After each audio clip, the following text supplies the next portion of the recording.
Hey guys, I'm Dwayne Estes, and I'm with the Southeastern Grasslands initiative. And a lot of times when my crew and I are out, we're doing inventories of savannas and prairies. We frequently will find plants and other kinds of animals that are really important to document. In the case of plants, many times if we want to document those, we use iNaturalist, which we've talked to you guys about how to do that. But sometimes we also find things that are significant enough to where we actually need a physical specimen. So in this case, this is actually something that comes from the slope right across from my house. And my home is in an area of historic oak savannas. And this is considered to be a rare species in the state. It's called the barbed rattlesnake root. And in this case, all I have are the basal leaves of this. Now, ordinarily I'd want a full flowering specimen, but I want to make a permanent record of this. Researchers can take DNA from the leaves, so we could confirm it that way.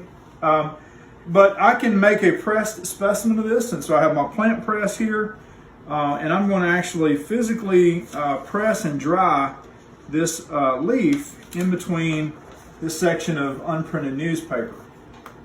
So I've collected a few leaves here just to kind of show the variation. So in this particular case, I didn't take any roots because it is a rare species. But sometimes you might want to get the roots on some plants because those may be important for identification. So I'm going to show an upper and lower side to the leaf, and I also have some smaller leaves to show the variation that was part of that clump.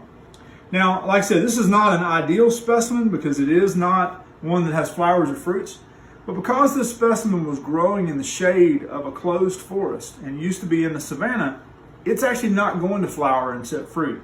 So this is the best that it's going to get, but I can still identify this from the basal leaves alone. So I'm going to press the specimen just like that. I firm it down. I'm going to take a pen. I'm going to write down the information about this as you see here.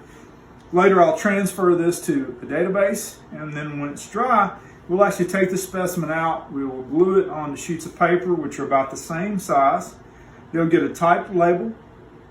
The specimen will be imaged. It'll be barcoded, and it will be preserved permanently back at our headquarters at Peay State University and put into a plant museum we call an herbarium. So that's a little bit of something we're working on this weekend.